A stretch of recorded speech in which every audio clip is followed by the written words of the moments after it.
Kepala BPN Kota Palembang, Norman Subowo, resmi ditetapkan sebagai tersangka kasus mafia tanah oleh Polda Metro Jaya. Sebelum ditetapkan sebagai tersangka kasus penerbitan warkah tanah palsu, ternyata Kepala BPN Kota Palembang, Norman Subowo, memiliki karir yang cukup moncer. Dari penelusuran infosumsel.id, Norman Subowo pernah memegang beberapa jabatan penting sebelum menjabat Kepala BPN Kota Palembang.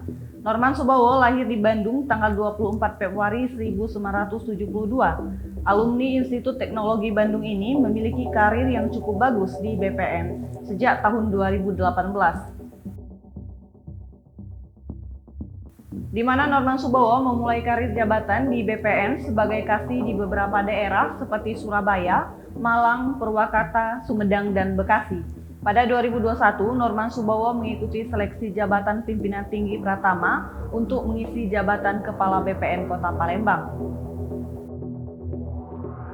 Norman Subowo pun dinyatakan lulus ke tahapan wawancara pada Desember 2021 dan resmi menjabat Kepala BPN Kota Palembang pada awal tahun 2022.